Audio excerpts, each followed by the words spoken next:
Olá, boa tarde. Sejam bem-vindos ao webinar de resultados trimestrais dos fundos imobiliários da Vinci Partners. Eu sou o Leandro Busquet, sou responsável pela área imobiliária da Vinci. Eu tenho aqui hoje comigo o Rodrigo Coelho, é o gestor do Vinci Shopping Centers, o Ilan Nigri, gestor do Vinci Logística, a Érica Souza, é gestora do Vinci Office, e a Ana Luísa Castro, que é responsável pela nossa área de relação com investidores. Sejam bem-vindos a todos. Hoje nós vamos introduzir aqui um formato novo na forma de fazer nossos calls de resultado trimestral. Primeiro, estamos usando uma ferramenta de comunicação nova, através do Zoom. A gente acha que pode ser mais interativo e fácil e prático para todo mundo poder participar. Além disso, a gente está introduzindo também um novo conceito de apresentar o resultado dos 3 fundos listados que nós temos ao mesmo tempo, de forma a otimizar e passar aí algumas mensagens que são comuns a todos os fundos. Nesse call de resultados, a gente está apresentando não só o histórico de resultados dos 3 fundos desde o início do quarto trimestre de 2019, portanto, o quarto trimestre e mais os resultados operacionais, em alguns dos casos, para o primeiro trimestre de 2020. Então, alguns dos números que a gente vai apresentar são referentes ao final do primeiro trimestre de 2020, mas os dados financeiros, resultados financeiros e de balanço são referentes ao quarto trimestre de 2019.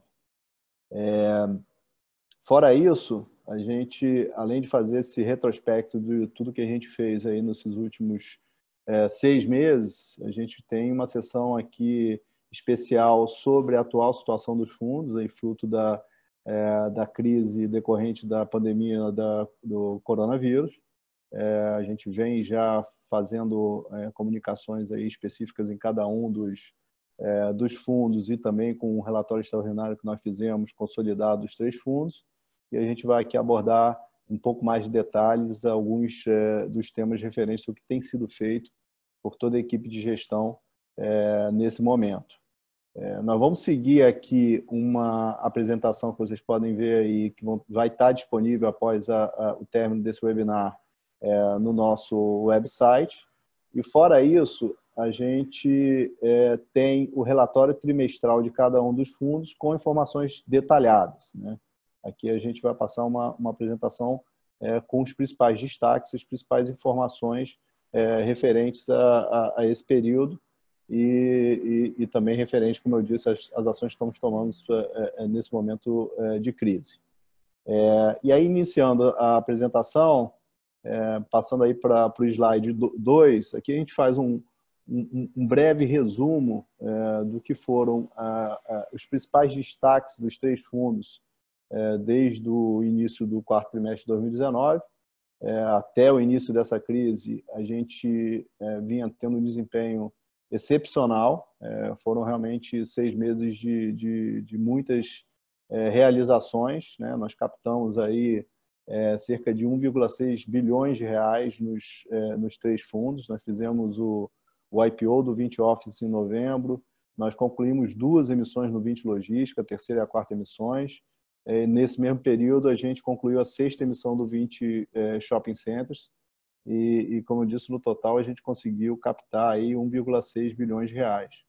Foi um período também de muita atividade de aquisições, né? Nós conseguimos adicionar para o portfólio dos 3 fundos 16 ativos de muita qualidade, né? E adicionamos aí para a nossa carteira cerca de 176 mil metros quadrados de ABL próprio, né? Com um crescimento aí significativo em todos os fundos, né? Nós, nesse período, concluímos 4 transações de aquisição de shopping, 7 edifícios corporativos e 5 galpões ou condomínios logísticos. Então, foi realmente um período de muita atividade de aquisições, aí, vamos dizer, reforçando o nosso compromisso de uso dos recursos das captações aí de maneira bastante eficaz e rápida. Fora isso, hoje, o portfólio dos 3 fundos, ele totaliza mais de 330 mil metros quadrados de ABL próprio, e quase 3 bilhões de reais aí em valor de mercado, né? Esse valor de mercado cresceu 60% nesse período, né? Desde o início do quarto de 2019. E fora isso, a gente cresceu ainda mais o nosso número de investidores, atingindo a marca aí de mais de 175 mil cotistas no período, que é um motivo de muito orgulho, né? No final de março, a gente tinha 173 mil investidores. Podemos passar aí, por favor, para o slide 3. Em relação aos acontecimentos recentes, né, e como a gente tem se preparado aí para enfrentar a crise decorrente da pandemia de coronavírus, isso a gente já tem falado em alguns dos calls que a gente tem feito aí com investidores, a gente tem reforçou isso nos nossos relatórios mensais e no relatório extraordinário que a gente fez. Acho que a primeira atitude que a gente tomou foi avaliar a situação de liquidez de cada fundo, e o resultado que a gente encontrou é que hoje os 3 fundos se encontram numa situação de caixa muito confortável. O volume de aplicações financeiras que a gente tem é suficiente aí para cobrir todas as obrigações que a gente tem com muita folga.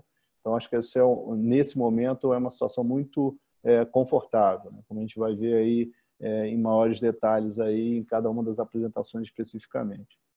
Fora isso, a gente reforçou aí a nossa comunicação com os nossos investidores, né, de forma a manter a maior transparência possível. Fizemos, como eu disse, um relatório extraordinário consolidado dos 3 fundos, e a gente tem mantido aí um contato constante, participando de calls, videoconferências, participando de programas aí dos mais usuários de mercado aí, Clube FI, Infomoney, Professor Baroni, etc. Então, a gente tem estado aí bastante ativo para explicar o que a gente tem feito, né? E o mais importante, a gente, desde o primeiro momento, a gente tem feito um trabalho de asset management muito forte, no caso de shoppings, através dos nossos administradores. O Rodrigo vai entrar um pouco mais em detalhes aí o que a gente tem feito. E no caso do VILG e do Vino, seja diretamente com os nossos locatários, aí avaliando caso a caso eventuais necessidades de renegociação ou problemas de fluxo de caixa, para a gente poder entender e poder tomar a melhor atitude na gestão da carteira. Bem como, junto aos property managers e administradores, um foco grande em redução de custo condominial, com o objetivo aí de reduzir o custo de ocupação dos nossos locatários, né? Passando agora para o slide 4, na nossa visão, o segmento de shopping centers é o que, no curto prazo, vai ser o mais atingido, tem sido o mais atingido pela crise, né? Desde o final de março, no dia 23, a gente tem 100% dos shoppings do nosso portfólio que estão fechados e permanecem fechados até essa data. E, obviamente, isso tem um impacto direto nas vendas dos lojistas e, consequentemente, na nossa capacidade de recebimento dos aluguéis contratados, né? Fora isso, tem uma série de outras receitas no shopping que acabam sendo afetadas também pelo fato dos shoppings estarem fechados. No nosso caso, a gente tem um portfólio que é diversificado e a gente acha que a retomada ela vai vir de forma diferente dependendo do estado da cidade. A gente já começa a ter notícias aí de alguns dos municípios e alguns dos estados começando a se planejar para essa retomada. A gente não sabe precisar exatamente quando ela virá, mas, sem dúvida, é o segmento que tem sido mais afetado no curto prazo. E é por isso que, nesse caso, o Rodrigo vai entrar em um pouco mais de detalhes sobre a atual situação do portfólio, do ponto de vista de caixa, de resultado, e as medidas que nós estamos tomando aí para enfrentar essa crise. No setor de logística, a gente acha que o impacto vai ser um pouco menor, né? A gente, apesar de, obviamente, a crise afetar todos os segmentos e e gerar aí uma retração da atividade econômica e, em alguns dos casos, problemas de fluxo de caixa que vai atingir todos os locatários, todos os segmentos. Mas o segmento de logística, em alguns dos subsegmentos, a gente pode até enxergar um efeito de longo prazo mais favorável, na medida em que essa crise vai fazer com que as empresas revejam as suas estratégias de abastecimento de logística, ganhando aí espaço para operações de comércio eletrônico e reforçando as estratégias de manter um estoque maior nos seus centros de distribuição, né? Então, pode ser que a gente tenha aí no médio prazo uma recuperação, um crescimento mais forte do setor de logística em função desses efeitos, né? No caso de escritórios, o impacto também é bem indireto, mas tem o mesmo efeito de locatários que eventualmente estão passando por alguma situação de aperto de liquidez. Nos dois casos, tanto em logística como em escritório, a gente tem acompanhado bem de perto e negociado caso a caso para entender efetivamente o que é uma necessidade real do locatário e o que é eventualmente o locatário aproveitando a oportunidade para tentar negociar ou ganhar alguma vantagem, né? Eu acho que a gente acho que nos dois casos também a gente tem a vantagem da gente vir de uma situação pré-crise onde o mercado estava muito favorável aos proprietários, né? A vacância em queda, aluguéis subindo, especialmente em São Paulo, e isso faz com que a gente entre nessa crise com uma situação em poder de barganha bastante forte, né? Então, vale mencionar que no caso do nosso portfólio de logística, a gente tem 57% dos contratos aí atípicos, o que acaba sendo uma camada de proteção adicional. E no nosso portfólio de escritórios, o que não é muito comum, a gente tem 41% da carteira em contratos atípicos também, né? E nos dois casos, com portfólio diversificado e com locatários de primeira linha e contratos bem estruturados, com boas garantias, né? Isso realmente tem se provado aí um reforço importante nesse período em que a gente está tendo que lidar com essas negociações. Vamos passar? Eu vou passar agora a palavra para o Rodrigo Coelho, que vai dar um pouco mais de detalhes sobre os resultados do trimestre no caso do 20 Shopping Centers. E como eu falei, nesse segmento específico, ele vai entrar um pouco mais de detalhe nas ações que estão sendo tomadas com aí o objetivo de superar essa crise decorrente da pandemia do coronavírus. Olá a todos. Em relação ao 20 Shopping Centers, né, o VISC11, tivemos bons números operacionais e financeiros desde o quarto trimestre até o mês de fevereiro, como podem ser acompanhados nos relatórios gerenciais mensais do fundo. Essa boa performance acho que reforça também a qualidade do portfólio do fundo e a força do portfólio antes desses acontecimentos recentes que levou ao fechamento temporário dos shoppings, né? Um destaque aí para o crescimento das vendas por metro quadrado dos mesmos shoppings que existiam aí no quarto trimestre de 2018 até o quarto trimestre de 2019, eles cresceram 7,9%. Nesse período, né, que inclui o quarto trimestre e o primeiro trimestre quarto trimestre de 2019, o primeiro trimestre de 2020, fizemos um total de 4 aquisições que totalizaram cerca de 400 milhões de reais investidos, o que contribuíram também para a diversificação do portfólio e elevou o número de ativos do VISC para 13 shoppings no portfólio. Nesse período também, no fevereiro desse ano, a gente concluiu uma captação que foi a 6ª emissão de cotas do fundo, com bastante sucesso. Levantamos 480 milhões de reais. Nesse período, né, o fundo vem tendo um aumento de liquidez bastante alto, bastante grande, né? Ele teve 7 milhões de média no quarto trimestre, 7 milhões e meio no primeiro trimestre de 2020 e atingiu o patamar de 147 mil aproximadamente cotistas ao final do primeiro trimestre de 2020, se consolidando como um dos fundos com o maior número de investidores da indústria. Entrando na página seguinte, comentando um pouco a respeito dos resultados operacionais em mais detalhes e do resultado financeiro, a gente teve um crescimento do NOI contábil, que a gente denomina de NOI competência, quando comparados com os mesmos shoppings, né? Como o fundo teve, ao longo de 2019, uma série de aquisições e também algumas vendas de ativos. É sempre importante você comparar a mesma base, né, para você entender o resultado dos shoppings do portfólio. E nessa métrica, a gente teve um crescimento do NOI contábil de 2,5% no trimestre, fechando o ano com 3,9% de crescimento. Números bastante semelhantes ao crescimento do NOI caixa, que teve no quarto trimestre, 1,8% de crescimento e 3,7% no crescimento do ano.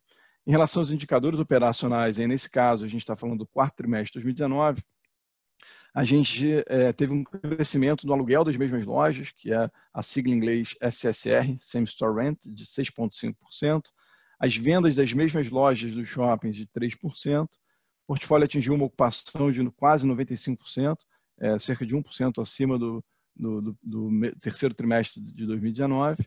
Tivemos uma inadimplência bastante baixa no período, uma inadimplência negativa de menos 0,7%, ajustado apenas a 2 efeitos que foram temporários aí, envolvendo o Prudent Shopping. Um crescimento também no fluxo de veículos de 5,6%, seguindo a tendência que a gente vinha observando ao longo dos trimestres anteriores, e um custo de ocupação que a gente tem dentro dos nossos shoppings, que é um custo bastante saudável, que na média está em 10,1%. Seguindo aqui na apresentação, a gente comenta a respeito das aquisições que foram feitas desde o quarto trimestre, né? A gente fez uma aquisição muito importante, foi a aquisição de 100% do Prudent Shopping, a primeira aquisição de controle, e no caso 100% de um ativo, a aquisição de 30% do Iguatemi Florianópolis, que adicionou uma nova capital ao portfólio, uma nova administradora também. Fizemos a aquisição do Shopping ABC, aí já com os recursos da oferta captada e encerrada em fevereiro desse ano, e um aumento de participação no Shopping Pátio Belém, somando e totalizando uma participação de 21,4% nesse ativo. E com isso, né, a gente chega a um portfólio diversificado, como vocês podem observar nessa próxima página, em que o fundo tem um portfólio com 13 ativos, que são distribuídos em 9 estados brasileiros, com cerca de 107 mil metros quadrados de ABL própria, e administrados por 7 administradoras, né? Isso, sem dúvida, é uma força nesse momento, a diversificação do portfólio, como eu vou comentar um pouco mais para frente. A gente tem essas informações que é um pouco da característica desse portfólio, uma concentração maior em São Paulo, sendo que dentro de São Paulo também tem uma diversificação. Temos 30% do nosso portfólio representado por participações de controle, 70% minoritários e espalhados geograficamente em 4 regiões do país. E seguindo aqui para o próximo slide, e aí sim entrando um pouco mais no detalhe em relação aos acontecimentos recentes envolvendo o Covid-19, no momento a gente encontra com 100% dos nossos shoppings fechados, como o Leandro comentou, dentre os segmentos imobiliários, em especial aqueles que nós atuamos, o segmento de shoppings ele foi o mais afetado pela crise, justamente pelo fato de 100% dos shoppings terem sido fechados. Ainda não temos previsão de abertura do portfólio do shopping, embora muito recentemente, mais especialmente nos últimos 2 dias, tivemos algumas cidades e estados adotando medidas de relaxamento das restrições de circulação de pessoas, o que indica que muito provavelmente em breve voltaremos a ter a abertura dos shoppings ou parcialmente dos shoppings no país e do portfólio do fundo. Para o investidor poder entender, né, com shoppings fechados, os lojistas não podem vender, a exceção é essa aos lojistas que atendem através do sistema de delivery ou que sejam de serviços essenciais, né, como farmácias, supermercados e clínicas que podem estar funcionando nesse momento. Então, existe um desafio grande de você conseguir receber o aluguel nesse período, o que vai afetar certamente as receitas de curto prazo do fundo. Além disso, com shoppings fechados, a gente não tem outras receitas que os shoppings recebem, como estacionamento, publicidade, e isso é esperado que você vai ter nesse período uma inadimplência maior de lojistas, uma necessidade de concessão de descontos e até mesmo talvez um aumento da vacância nesse primeiro momento. E assim como a reabertura dos shoppings deve se dar de forma gradual, a gente acredita que os resultados do portfólio do fundo também se darão de forma gradual assim que os shoppings voltarem a estar funcionando. Acho que um diferencial aqui do fundo, né, porque a situação que a gente se encontra para enfrentar essa crise, A gente tem uma situação extremamente confortável de liquidez, com 372 milhões de reais em aplicações financeiras. É um portfólio, como mostrado na página anterior, altamente diversificado. Isso, na nossa visão, minimiza os impactos sobre o fundo, porque a gente acredita, justamente como essas medidas de relaxamento estão sendo feitas em cidades a cidades, estados a estados, você está diversificado geograficamente, te beneficia, eventualmente, você poder estar abrindo gradativamente os shoppings e não estar vinculado exatamente a um risco específico de uma determinada região. Além disso, o fundo conta com um resultado de 56 centavos acumulado, que não foi distribuído, e que pode ser utilizado para amenizar o impacto da queda de receita dos shoppings, né? A gente vem adotando diversas medidas desde que começou a crise, e a gente divide aqui em duas grandes dimensões. Primeiramente, acho que em relação ao portfólio do fundo, a gente tem feito uma atuação bem forte junto às nossas administradoras, com o objetivo principal de minimizar os efeitos da crise para o fundo. Primeiro momento, né, buscando uma redução dos custos condominiais para os lojistas, de forma a você diminuir o custo total de ocupação deles, consequentemente, aumentar a sua chance de conseguir receber os valores devidos. Nessa período, a gente teve a definição dessa estratégia de cobrança dos boletos, que venceram agora no início de abril, e essa estratégia foi basicamente com o objetivo de estimular a adimplência do lojista, em especial para que o pagamento do condomínio seja feito em dia. Também decidimos limitar os investimentos dos shoppings. É importante mencionar que não existia, o fundo não faz nenhum tipo de greenfield, até por restrições de regulamento, então não tínhamos nenhum shopping em desenvolvimento no momento e nenhuma expansão em andamento. E os pequenos investimentos que se encontravam em andamento, aqueles que não eram extremamente prioritários, eles foram postergados para a preservação também de caixa dos próprios empreendimentos. E nesse momento a gente começa a trabalhar o planejamento de reabertura dos shoppings, traçando a estratégia junto com os administradores, se preocupando como é que deve ser feito isso, a comunicação, tanto com os lojistas quanto com as pessoas, tomando conta e cuidado com a saúde dos frequentadores dos shoppings, fornecendo provavelmente máscaras e álcool gel e outras medidas mais restritivas. E isso a gente tem atuado muito forte também junto às administradoras. E, por fim, em relação aqui ao fundo, a gente tomou algumas medidas nesse período, né? A primeira delas foi um anúncio dos rendimentos do mês de março, que foram declarados até ou informados antecipadamente qual seria a metodologia, que foi baseada na remuneração da cota patrimonial do fundo pelo CDI líquido de impostos para os investidores, de forma que a gente pudesse, pelo menos, preservar um investimento equivalente ao CDI para aqueles nossos cotistas que, de certa forma, contavam e dependiam daqueles rendimentos para qualquer situação pessoal. Como a gente disse, né, o fundo tem bastante caixa, então a distribuição de rendimentos não é um problema do ponto de vista de situação de liquidez do portfólio, portanto, a gente pôde fazer essa distribuição. Além disso, a gente buscou renegociar algumas aquisições em andamento, né?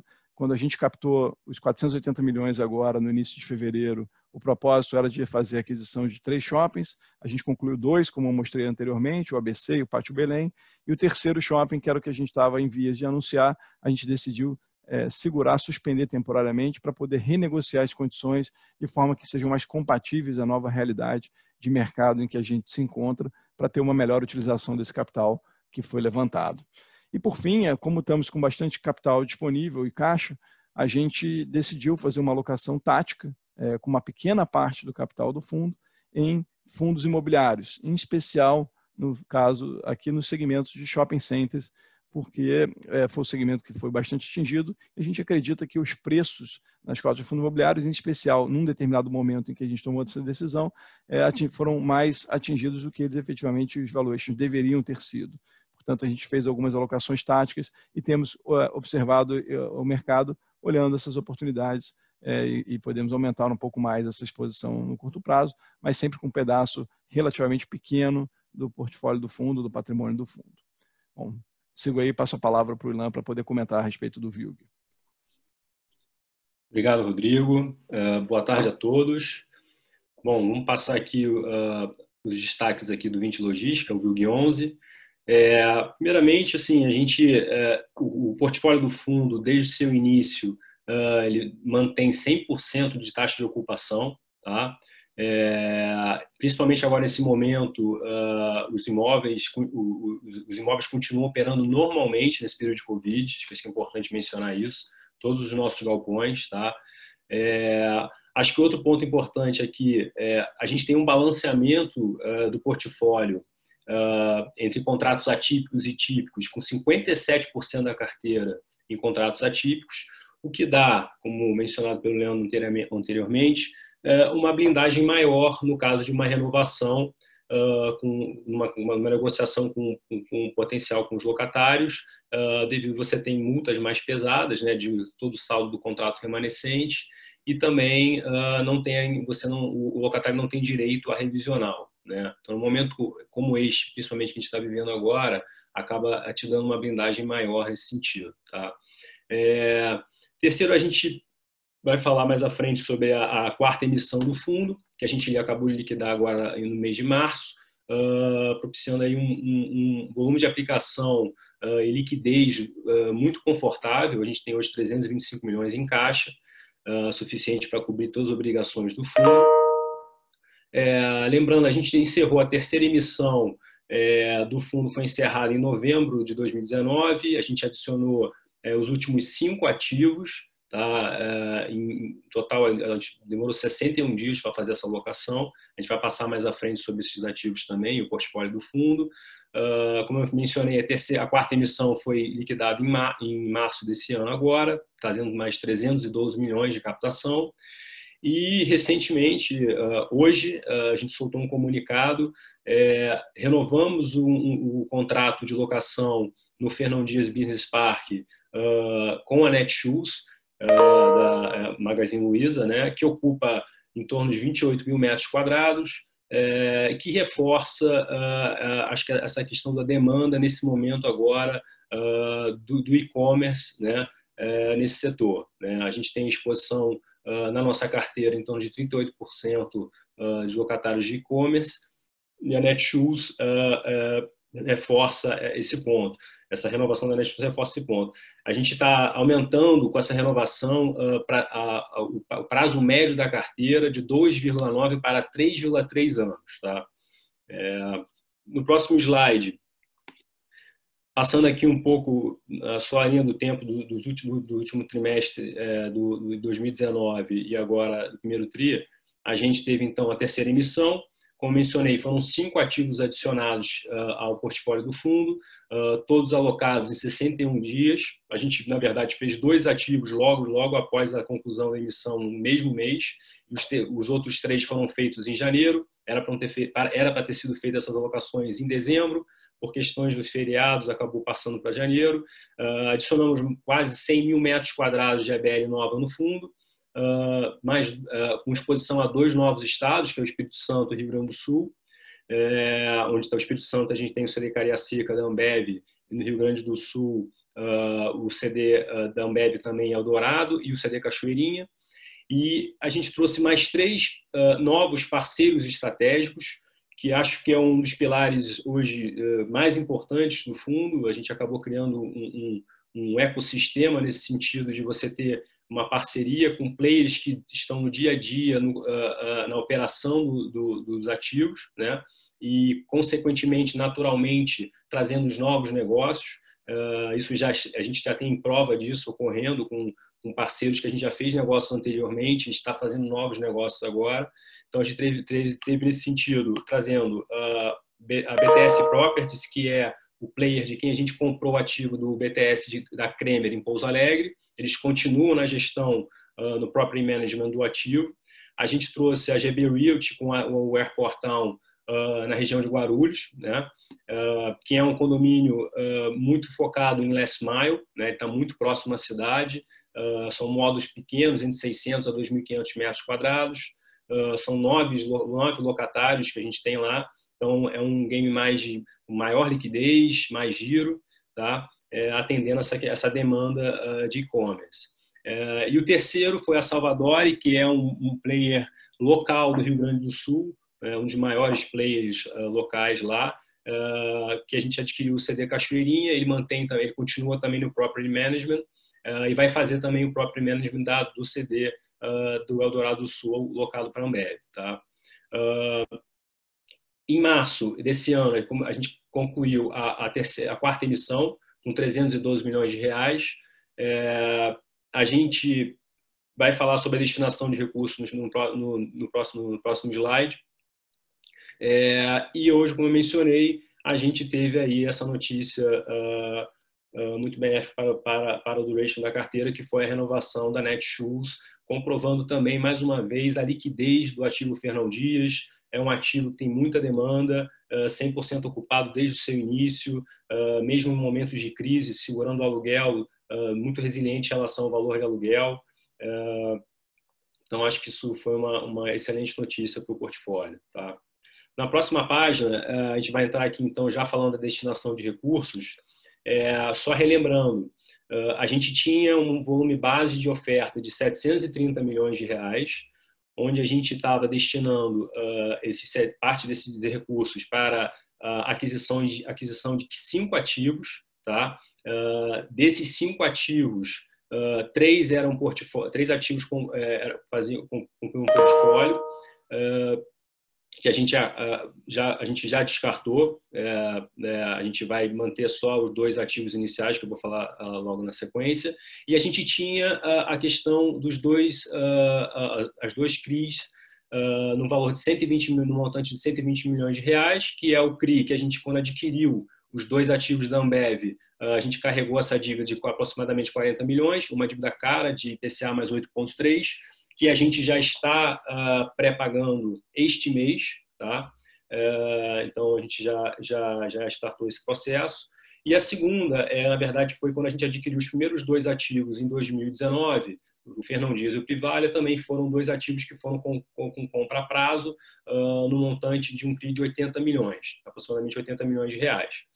Então, com base que a gente fez agora, mas não foi possível captar todos os 730 milhões, foi feita uma distribuição parcial de 312 milhões. Qual é o planejamento para a destinação de recursos? A gente vai focar nos primeiros 2 ativos, que é o ativo de Minas Gerais, com 67 mil metros quadrados, um imóvel recém construído, ficou pronto agora em março. Então, é um imóvel 0 quilômetros, padrão AAA, né, com todas as características de um classe A, 12 metros de pé direito, 6 toneladas por metro quadrado, e alugado para uma empresa dos maiores varejistas aí de imóveis e também de e-commerce do país, um contrato de longo prazo, 10 anos. A gente tinha aqui uma opção de fazer entre 70% a 100%, dado que foi feita uma distribuição parcial, a gente vai alterar esse stake possivelmente até 70% ou até um pouco menos. Tá? Então, esse deal ainda está de pé. A gente obviamente, estendeu a exclusividade, estamos avançando nesse sentido. O segundo ativo de São Paulo, em Osasco, aqui é um retrofit de um ativo super bem localizado, last mile também. Aqui a gente tinha a opção de fazer entre 80 a 100, possivelmente a gente vai fazer um stake menor, podendo variar entre 50 a 100. Esse é um ativo que a gente está fazendo também com um parceiro, que é a Fullwood, podendo ser nossa sócia nesse imóvel. E aqui a gente, como nesse cenário agora, a gente está buscando uma pré-locação. Anteriormente, a gente ia até ter um prêmio de locação aqui durante 12 meses, para ter o lease-up e possivelmente depois uma locação. Tipo, estaria correndo esse risco, digamos assim. Agora a gente está partindo, dado o cenário, um cenário mais defensivo, onde a gente está tentando já estender a exclusividade com os vendedores para a gente poder já sair com ativo pré-alocado. E como eu mencionei, a gente tem 120 milhões de dívida. O primeiro CRI da Ambev a gente está pré-pagando agora, e o segundo de 80 milhões do Fernão Dias no Privalha, a gente tem um lock-up a gente só pode pagar a partir de julho desse ano. Então, a gente uma vez que chegar esse momento, a gente vai avaliar possivelmente até qual vai ser o montante, se vai ser o montante total ou não, um pouco menos, e também por consequência das aquisições que a gente está fazendo, e também avaliar a possível renegociação de um saldo remanescente que fique, caso a gente não liquide tudo. Tá? Uma renegociação dos termos da dívida. Tá? No próximo slide, passar um pouco da foto do portfólio aqui, pós-quarta emissão. Né? A gente tem 8 ativos no portfólio, 4 estados, como eu mencionei, um balanceamento acho que muito bom entre contratos atípicos e típicos. 57% da carteira hoje é atípico, tá? De novo, trazendo uma maior defesa em termos de negociação com os locatários. A gente tem aqui imóveis de excelente qualidade, uma diversificação geográfica, todos com padrão classe A em termos de características construtivas. E acho que tem aqui um ponto importante, quando você olha a exposição por locatário, a diversificação em termos de exposição por receita, a gente pega aqui a maior exposição hoje que a gente tem entre 16%, entre Netshoes, Ambev, e isso tende agora, com as novas aquisições, até, obviamente, diminuir, né? O vault da carteira, como foi mencionado, já está atualizado para 3,3 anos, isso sem considerar as novas aquisições que serão feitas na quarta emissão, que aumentará ainda mais, obviamente, o prazo médio da carteira, tá? No próximo slide, aqui um resumo da situação de caixa. Como mencionado, a gente tem uma situação muito confortável de caixa hoje no fundo, um caixa líquido das obrigações, das dívidas, né, dos 133 milhões que a gente tem de obrigações a prazo, que compõe 133 milhões, é o CRI da Ambev, como eu mencionei, o CRI Fernão Dias e Privalha, e a gente tem uma segunda parcela do Airport Town para pagar agora em maio. Então, com isso, a gente fica com um caixa líquido de aproximadamente 192 milhões, que nos permite ter uma situação bem confortável e também em relação a analisar a melhor alocação em termos das aquisições e da destinação de recursos, como a gente mostrou no slide anterior. Eu passo a palavra agora para a Érica, que vai falar sobre o Vinci Office. Boa tarde, gente. Esse é o primeiro relatório trimestral do Vino, porque, relembrando aqui, a gente fez o IPO dele no final de novembro do ano passado, com uma captação de 564 milhões. Em poucos meses, a gente finalizou a aquisição de 7 ativos, entre Rio e São Paulo, que totalizam aí mais de 33 mil metros quadrados de ABL próprio. Hoje, o portfólio tem uma taxa de ocupação acima de 99%, o que também dá uma grande tranquilidade para o momento que a gente está enfrentando. A gente não precisa buscar diretamente novos inquilinos, a gente tem uma ocupação bastante alta. A gente tem, como o Leandro comentou no início da apresentação, uma característica um pouco atípica em fundos de escritório. A gente tem 41% dos nossos contratos atípicos, o que também dá mais um pouco de conforto para a gente encarar esse momento. A gente vem distribuindo 37 centavos por cota de dividend yield, que é um dividend yield equivalente de 8,2 sobre a cota de fechamento de março e 7 sobre a cota que foi do IPO.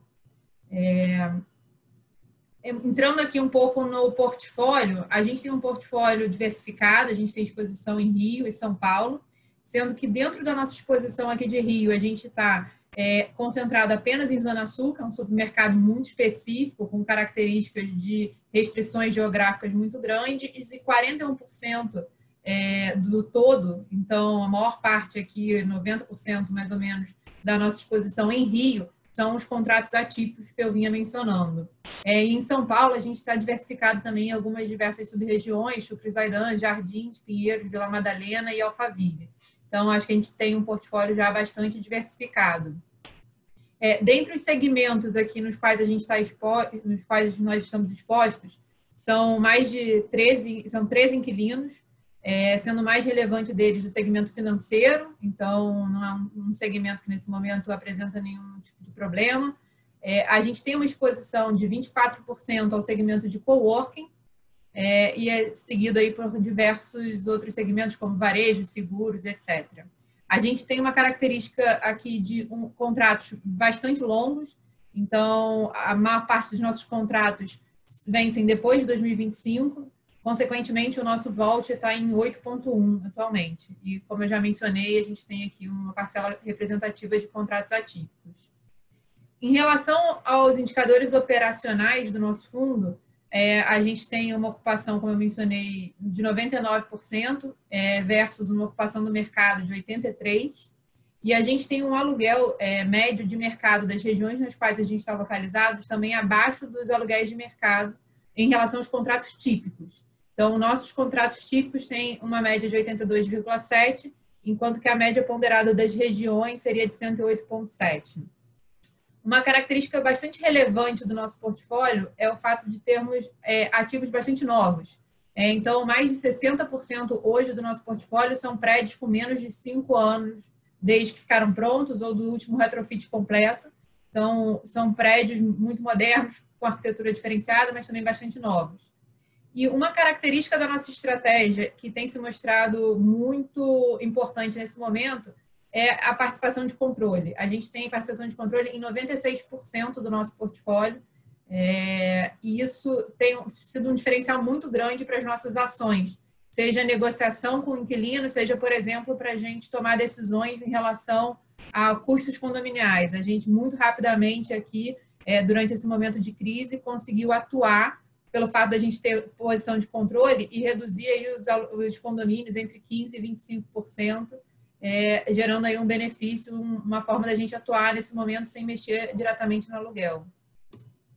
Aqui é só uma visão geral dos ativos que eu acho que a maior parte de vocês já conhece.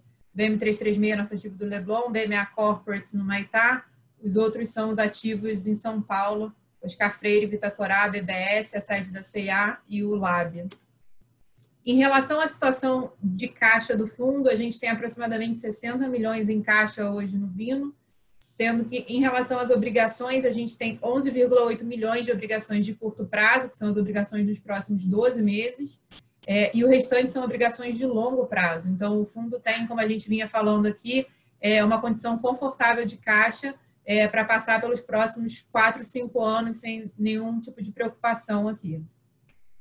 Com isso, eu vou passar a palavra para a Ana Luísa, que vai falar sobre o mercado de capitais. Então, boa tarde a todos. A gente vai falar aqui um pouco sobre os indicadores de mercado de capitais.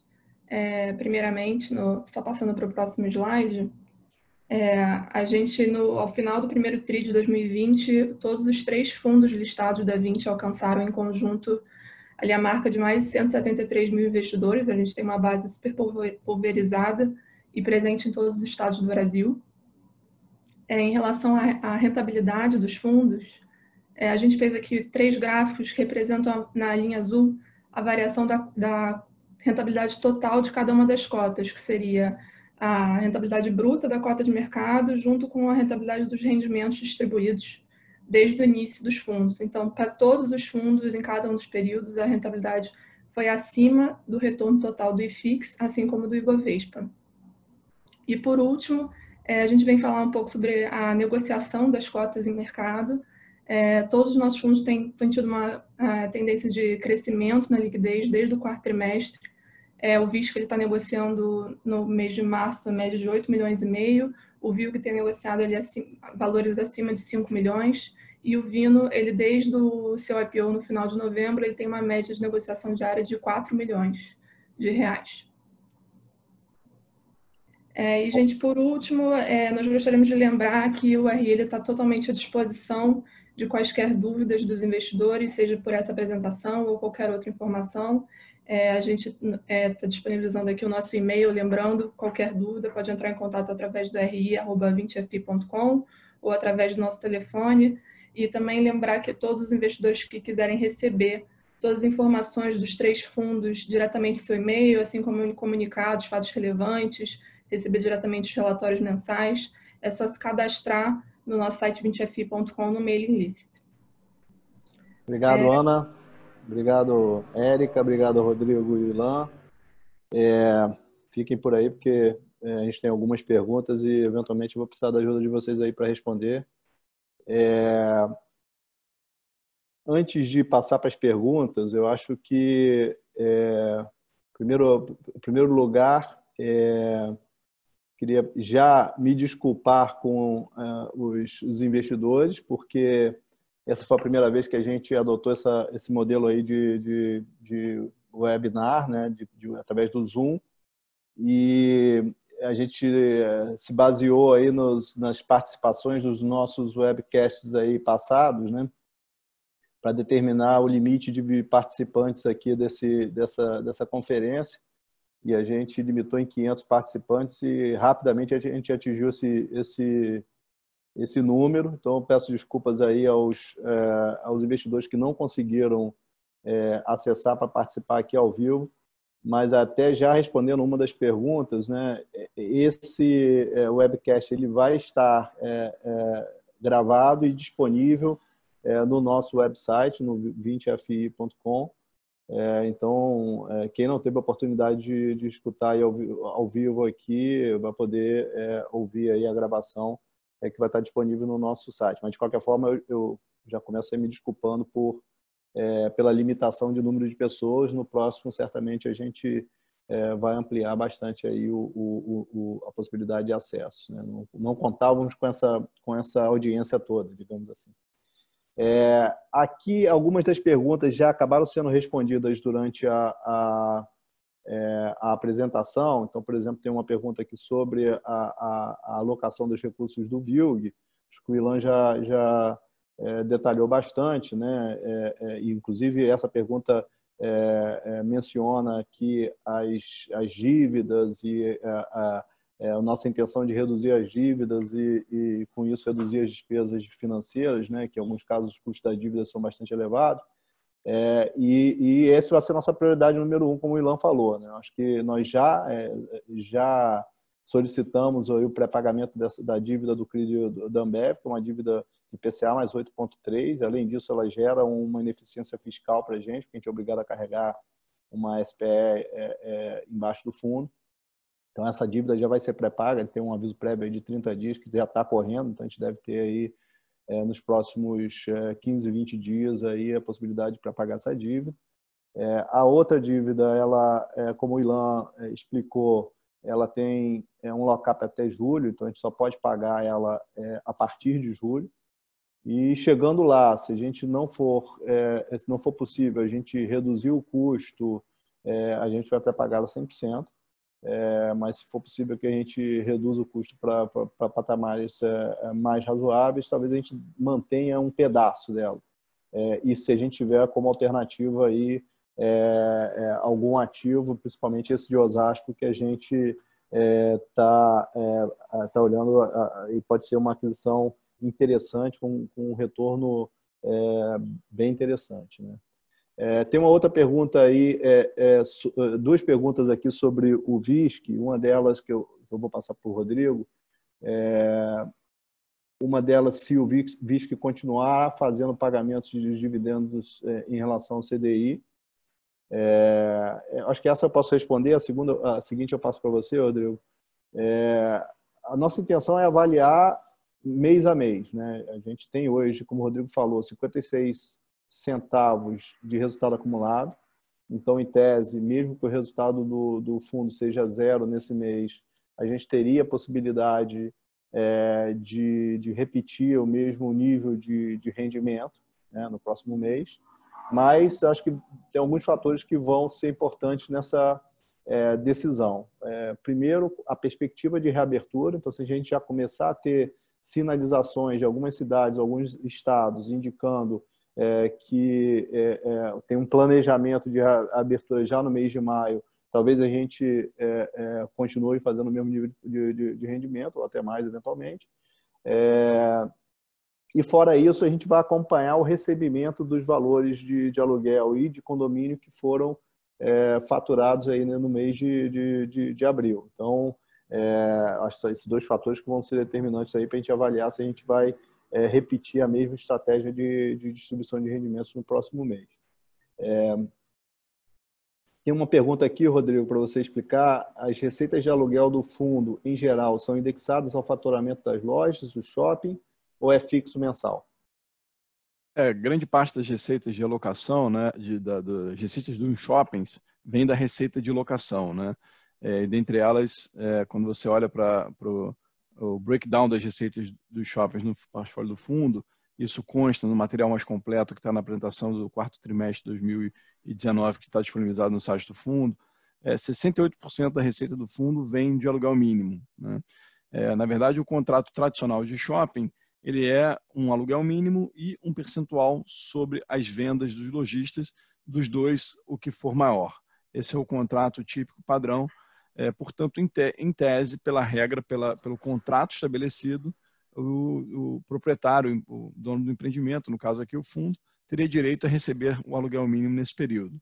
Mas a gente sabe que existe agora um desafio sobre duas dimensões. O primeiro deles é da questão da saúde financeira dos próprios lojistas, porque como os shoppings fecharam grande parte a partir do dia 20 de março, depois do dia 22 já se encontravam 100% fechados. Então, no mês de março ainda teve, o lojista teve vendas suficientes para ter recebimentos, mas a partir de então ele já não teve mais. Isso certamente vai comprometer a saúde financeira, então terá uma dificuldade, por isso que é esperado um pouco do aumento da inadimplência nesse período, e eventualmente até estão sendo concedidos descontos para que os lojistas se mantenham adimplentes, tenham incentivo a permanecer.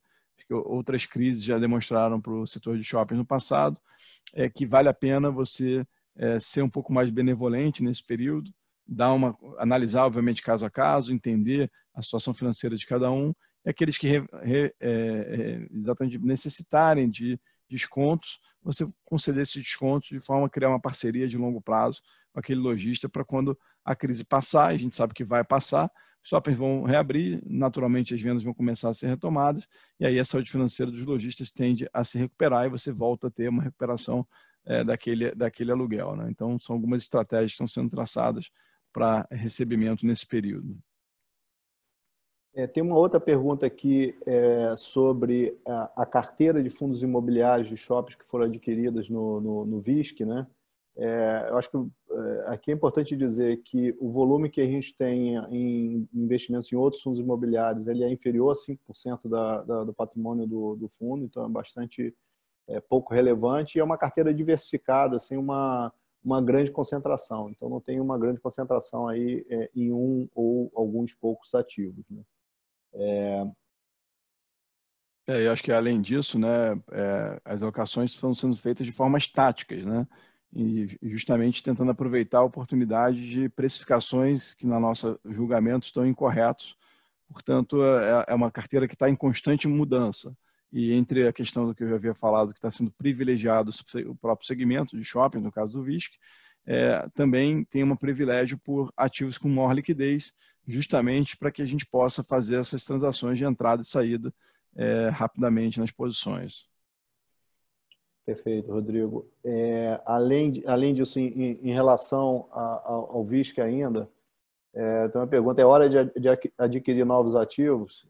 Acho que, você me complemente depois, Rodrigo, eu acho que nas mesmas condições que a gente estava negociando antes, acho que não, né? Mas tanto é que nós, nesse momento, ou adiamos as conversas ou estamos revendo as bases para as aquisições. Então, existem formas que a gente pode ter para se proteger numa negociação como essa, dado que você perdeu um pouco a referência aí de qual é a perspectiva de resultado dos próximos anos, onde a gente reduz um pedaço do valor da aquisição no momento zero e põe aquilo como um valor a ser pago caso o resultado do shopping volte aos patamares anteriormente projetados, né? Então, se tiver alguma coisa para acrescentar, Rodrigo.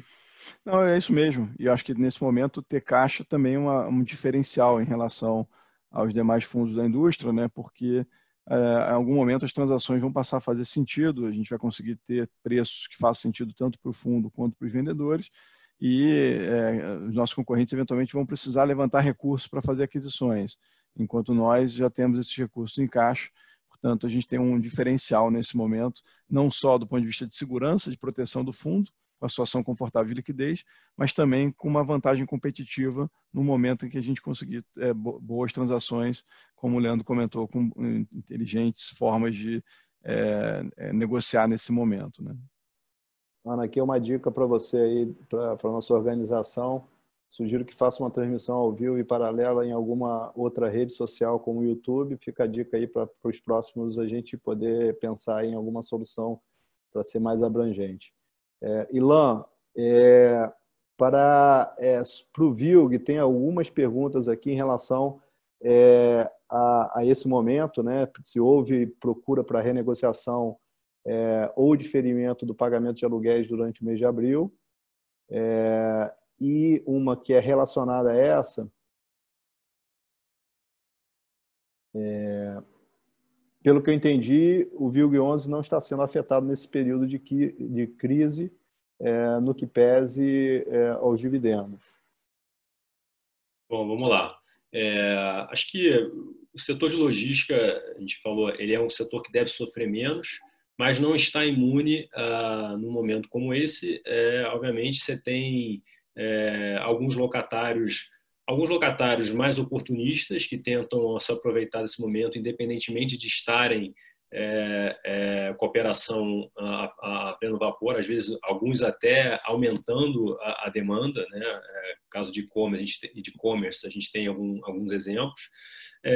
Mas a gente teve, sim, algumas demandas aí de postergação ou isenção. Então, assim, a gente está olhando... Aqui a gente sempre olha caso a caso, entendendo a operação do locatário, se faz sentido ou não o que ele está falando. A gente sabe como os galpões estão operando, então a gente tem essas informações, os fluxos de caminhões. Então, assim, a gente vai analisar caso a caso. Então, esse mês ainda a gente conseguiu receber todos os aluguéis. A gente teve inadimplência mês passado, não relativa à Covid, relativa a um locatário que já estava passando dificuldade por outros motivos, que é no Natal, no Airport Town, que é um condomínio que tem locatários, digamos assim, menos premium. É um condomínio com, como eu mencionei, diversos módulos menores, né? 9 locatários. Então, ali você tem um game mais de última milha. A gente teve só essa questão lá de inadimplência, não relativa à Covid, tá? E o outro ponto, qual era, Leandro, que você falou? Peraí. Era relacionado a esse lance, se espera-se algum impacto aí nos rendimentos do VILG decorrente da crise. Não, acho que até agora a gente está bem em linha, assim, não tivemos nenhum impacto relevante, nem assim, tá sob controle. Acho que aqui a gente está olhando... Eu acho que o que a gente pode dizer... O que a gente pode dizer aqui, Lan, é que a gente não teve nenhum caso de descontos de aluguel e a gente não teve nenhum caso de inadimplência até agora.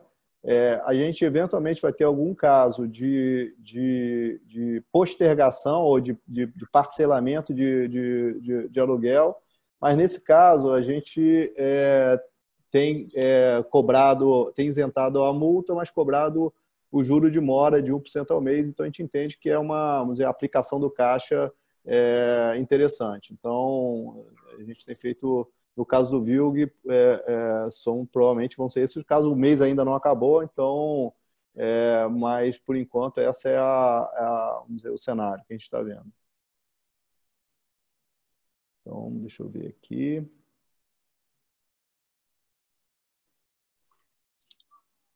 Tem perguntas aqui, Ilan, sobre qual foi o valor que foi renovado o aluguel de Netshoes. A gente não pode revelar qual foi o valor, mas o que a gente pode dizer é que o contrato de Netshoes estava um pouquinho acima da média de mercado da região e ele foi renovado em linha com a média de mercado da região. A gente não enxerga nenhum impacto negativo para o rendimento do fundo decorrente dessa renovação, até porque a gente tem aí uma pequena expansão para fazer no Fernão Dias, com 3 mil metros quadrados, que já tem aí alguns potenciais tomadores, né? Essa expansão vai ficar pronta em agosto, portanto, antes da renovação do outubro, desculpa, portanto, no mesmo período da renovação da Netshoes, e ela alugada a preço de mercado, ela vai gerar aí uma receita adicional aí para o fundo. Acho que é isso. Tem uma outra pergunta aqui, se o imóvel de Osasco refere-se ao Fernão Dias, colégio, faculdade. Eu acho que não, né? Não é. É um outro imóvel. Muito bem localizado. Vamos ver aqui. Também não sou o mais experiente aqui na gestão das perguntas aqui, mas vamos lá.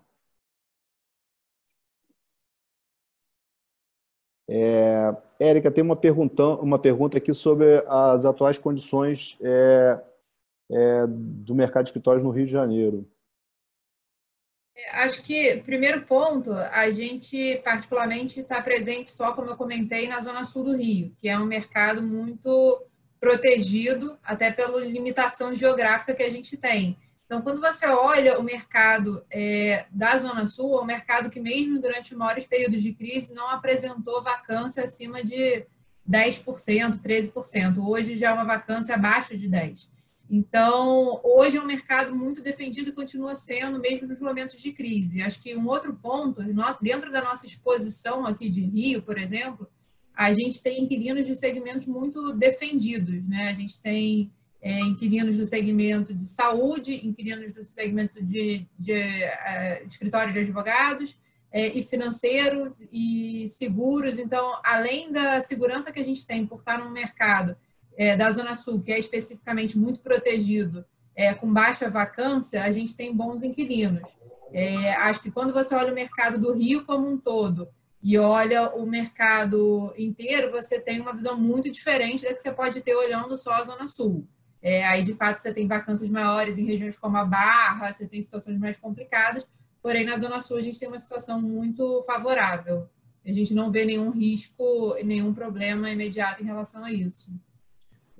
Tem uma pergunta aqui, Érica, semelhante à do Vilg, se já tiveram aí casos de renegociação, postergação, inadimplência, no caso do Vino também. Acho que no caso do Vino, a gente teve uma série de pedidos, na verdade, que o nosso trabalho aqui tem sido justamente filtrar e olhar caso a caso. De forma geral, a gente tem mantido a postura de fazer valer os nossos contratos de locação, esse é o nosso entendimento, e essa tem sido a nossa postura. Não isenta a gente de eventualmente ter eventuais inadimplências ou postergações de pagamento, mas, no geral, a gente tem tido um resultado efetivo com essa disciplina que a gente tem tido de fazer valer os nossos contratos. Tem uma pergunta decorrente que é sobre a expectativa de rendimentos aí do Vino. Eu acho que vale lembrar aí, a gente destacou aí na sua apresentação, Érica, que o Vino tem uma situação de reserva de resultado acumulado bastante confortável, aí de mais de R$1 por cota, quando se compara aí com um rendimento mensal de 37 centavos, né? Então, por mais que a gente tenha aí, eventualmente, alguma postergação e, eventualmente, alguma inadimplência, a gente tem condição de manter aí um nível de rendimento aí, muito próximo do que vem sendo nos últimos meses. Uma das perguntas aqui diz respeito ao contrato de locação com a 20, no caso do Vino, e como é que os conflitos de interesse estão mitigados aí no longo prazo. Em primeiro lugar, esse é um contrato que é atípico, né? Não sei se vocês lembram, no contrato, na apresentação da Érica, 41% do portfólio do Vino, eles são de contratos atípicos, é justamente o contrato que tem a 20 como contraparte. É um contrato de vai até 2030, então um contrato de longo prazo, então onde não há possibilidade nem de revisão do valor do aluguel e nem de rescisão, porque os locatários têm que pagar o valor remanescente do contrato, né? Lá na frente, em 2030, já tem um critério estabelecido para definição do preço de uma eventual renovação. Vai ter que ser convocado laudos de avaliação de 2 empresas entre as 4 maiores do setor. Se tiver uma diferença grande de mais de 10% entre os 2 laudos, a gente pega um terceiro. E todo esse processo vai ser conduzido pelo administrador, que é a BRL, que não é parte relacionada. Nesse momento de crise, essa situação acaba sendo um conforto adicional para os cotistas do Vino, porque é um contrato que é muito forte e a 20 não vai inadimplir ou pedir para renegociar ou pedir para parcelar esse aluguel. Então, pelo menos 41% da receita estão garantidos. Vamos ver aqui. Se no cenário atual, no caso de Visco ou Vigo, vocês avaliam novas emissões visando capturar oportunidades. Acho que no curto prazo não, né? primeiro porque a gente tem caixa, e esse caixa vai precisar ser, já é suficiente para a gente aproveitar eventualmente boas oportunidades que a gente tem. E como o valor da cota foi, especialmente no caso do VIS, que foi muito atingido, depreciado, acho que não faz sentido a gente pensar no curto prazo em novas emissões.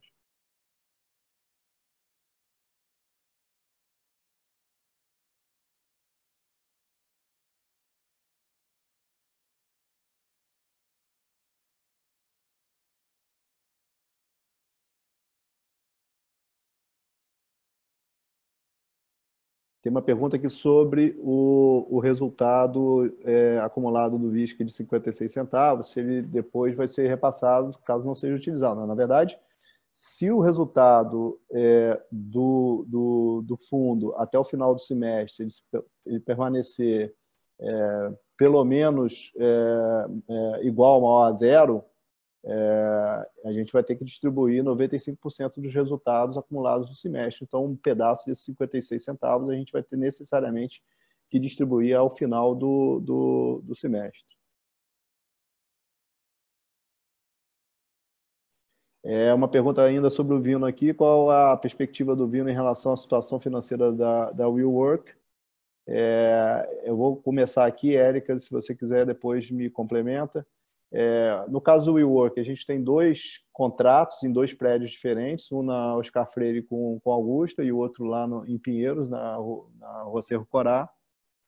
São contratos novos, recém-assinados, então eles têm uma multa contratual bastante grande, porque o antigo proprietário fez deu um valor em dinheiro para o WeWork fazer as obras de internas bastante grande, 12 milhões de reais em cada prédio. E, além disso, é um contrato de 15 anos com uma multa de 24 meses. Então, se a WeWork resolve sair hoje, ela tem que pagar aí, devolver esse valor que foi dado na forma de allowance, além de pagar a multa de 24 meses. Então, é um contrato que é bastante forte e nos protege. A gente está acompanhando de perto aí a situação. Acho que não só o WeWork, mas os operadores de cowork, nesse momento, estão sofrendo mais do que o normal, né? Acho que tem uma característica aí talvez semelhante a shopping center, porque boa parte da receita vem de membership mensal de indivíduos que não estão provavelmente usando os escritórios, então pode ter uma quebra de receita aí relevante. Então a gente está acompanhando de perto. Fora isso, no caso do Oscar Freire, a gente tem nos próximos nesse mês que passou e nos próximos 2 meses, uma garantia adicional do vendedor, porque existe uma carência no contrato da WeWork, então o vendedor que está pagando o aluguel para a gente. Então a gente não tem, nesses 2 meses, aí, o risco de inadimplência da WeWork. Nesse mês, num dos prédios, que é o Vitacorá, a gente tem essa mesma situação, só que só para um pedaço do aluguel, e a partir do mês que vem a gente está exposto aí ao risco de WeWork. E a gente está aí avaliando, como eu disse, muito de perto qual vai ser a postura do WeWork em relação aos aluguéis, né? Por enquanto, no caso do Oscar Freire, a gente tem essa proteção adicional, que é essa garantia por parte do vendedor. Só complementando, na verdade, nossa exposição, eu vi aqui por uma das perguntas, a nossa exposição ao WeWork, ela é um pouco menos de 20%. Só para... Exatamente, sendo que a maior parte dela, talvez 2/3 desses 20%, estão concentrados no Oscar Freire, onde a gente tem essa garantia adicional do vendedor pelos próximos 2 meses, né? Então, uma pergunta aqui, se a 20 não pensa em unir os 3 fundos num só. A gente enxerga valor, Tadeu, em ter os fundos separados, né? De forma que o investidor ele vai ter a opção de concentrar seus investimentos num determinado segmento que ele goste mais, né? E se ele gostar dos 3 fundos, ele compra um pedaço dos 3, e eu acho que assim, o que a gente poderia perder por ter os 3 fundos separados em cada um dos segmentos talvez fosse liquidez, mas a liquidez dos 3 fundos é muito boa. e tamanho. Então, acho que o fundo tem os 3 fundos hoje têm um tamanho que já nos permite aí praticamente ser competitivo em qualquer transação do mercado.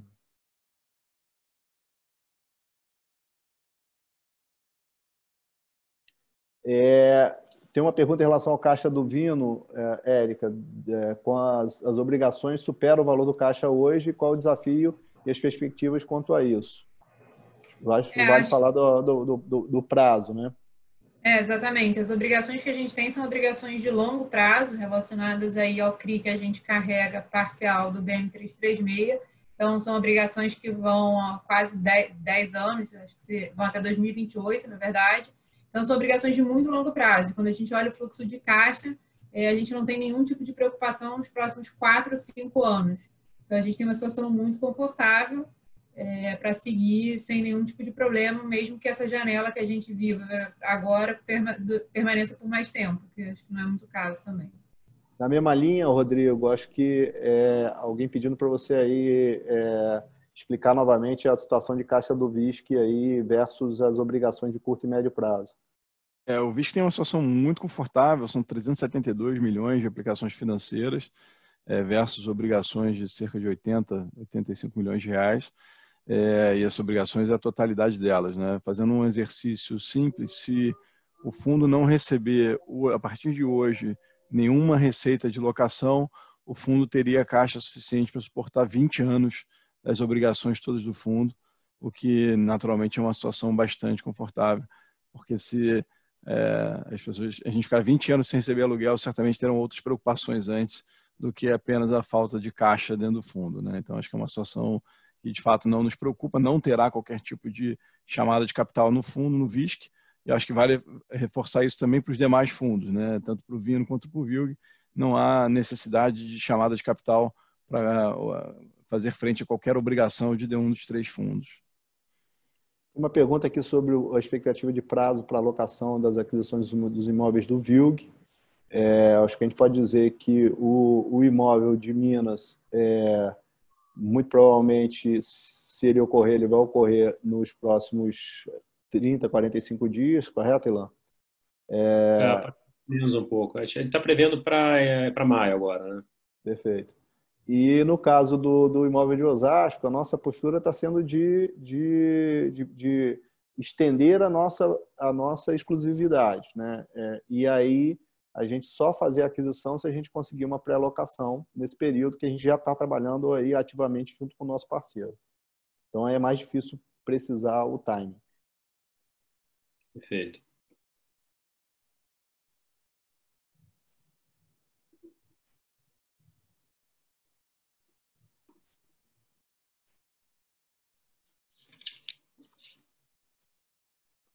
Tem uma pergunta aqui, como o Vino chegou a mais de R$1 de cota não distribuído?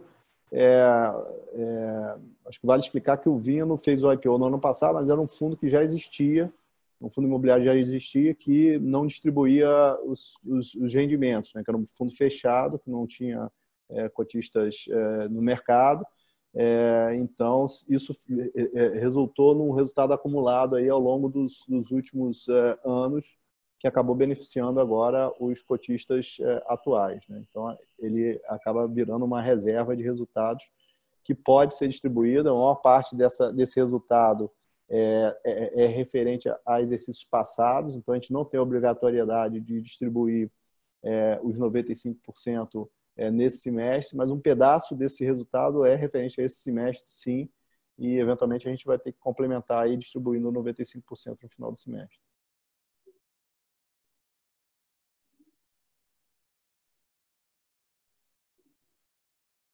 Bom, acho que as outras perguntas já são mais, vamos dizer, parecidas, foram respondidas de uma forma ou de outra. Tem uma pergunta, na verdade, 2 perguntas aqui em relação à taxa de gestão, uma vez que os rendimentos estão sendo, em alguns fundos, eventualmente reduzidos, tem uma redução da taxa de gestão. Acho que vai dizer que a nossa taxa de gestão ela tem como referência o valor de mercado do fundo, né? Então, elas já estão sendo reduzidas por conta da redução do valor de mercado dos fundos. No caso do VISC, que é o fundo que foi mais atingido, teve uma redução aí desde o pico de mais 40%. Então, de certa forma, a nossa taxa de gestão está indiretamente sendo reduzida também.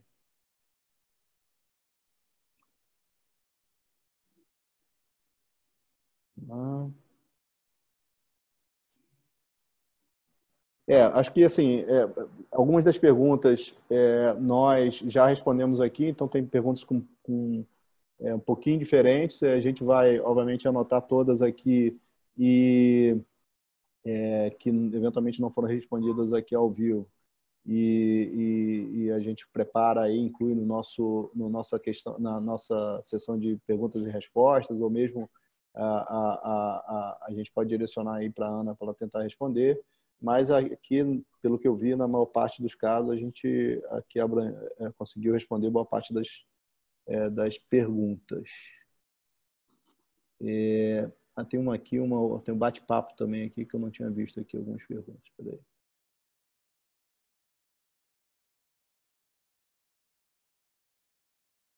Tem duas perguntas aqui, Rodrigo, que você pode responder. A primeira é: qual a estratégia para a recuperação de inadimplência e qual que deverá subir fortemente? A AGE para aquisição de ativos que já temos no fundo foi cancelada? Em relação à inadimplência, né, acho que isso é um fenômeno natural esperado do momento em que a condição financeira, a saúde financeira do lojista vai estar comprometida ou prejudicada, né? Então, acho que aqui existe uma parceria que se imagina com os lojistas de médio e de longo prazo, para aqueles que realmente não estejam com condições de pagamento, você possa renegociar, seja escalonando, dando prazo para o lojista pagar, ou dando algum tipo de desconto, de forma que o objetivo final seja de que você consiga todo mundo atravessar essa crise e lá no final essa parceria esteja mais forte do lojista com o shopping, você não perca o lojista também não perca aquele ponto que ele tem no shopping, porque ele também, saindo do shopping, vai estar perdendo um valor, que é o valor das luvas que ele paga para estar entrando no shopping, né? Em relação à Assembleia, né, na mesma linha das aquisições que a gente estava trabalhando no momento em que a crise iniciou, né, o que eclodiu aqui no Brasil em especial, a gente tomou uma decisão de postergar a Assembleia para o final de maio, dia 29 de maio.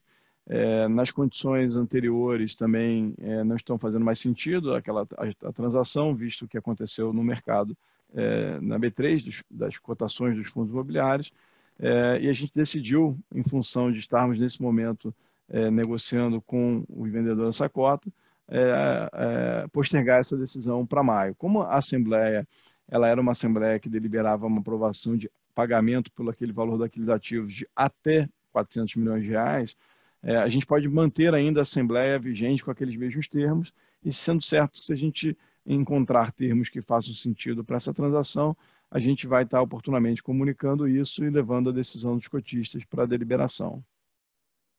Quer emendar aí, Rodrigo? Tem uma aqui perguntando se o VISC continua com a preferência, imagino que no caso aqui, exclusividade nos ativos que estavam em negociação. Sim, acho que a gente estava, inclusive, muito próximo de anunciar uma aquisição quando a gente foi surpreendido aí pela crise. E essa transação, que era o objetivo, inclusive, do uso dos recursos da sexta emissão de cotas, ela permanece ainda com as mesmas condições de exclusividade e negociações estão em andamento para tentar reajustar esses termos e trazer uma transação que faça mais sentido, de uma forma mais protegida para nós e que faça também sentido para o vendedor nesse momento. E por último aqui tem uma pergunta se a Vinci tem planos de criar outros fundos imobiliários. Sim, a resposta é sim. Eventualmente os planos estão temporariamente postergados, mas temos intenção sim. A gente tem um quarto fundo imobiliário, que é um fundo de fundos, que foi que a gente fez uma oferta 476, o fundo existe desde setembro do ano passado.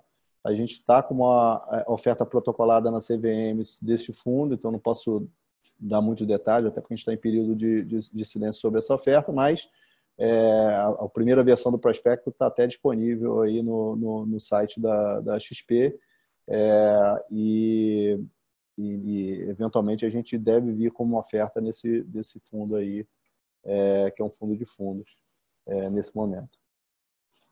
Eu acho que com isso eu acho que eu vou encerrar aqui o nosso webinar. Agradeço a participação de toda a equipe de gestão e da Ana aí, representando o RI. Agradeço também a participação de todos os investidores. E na próxima vez a gente vai... Essa foi uma primeira experiência, eu acho que funcionou bem, mas acho que pode melhorar e a gente vai aí buscar formas de ampliar ainda mais aí a possibilidade de participação dos outros investidores, né? De qualquer forma, boa tarde a todos e obrigado.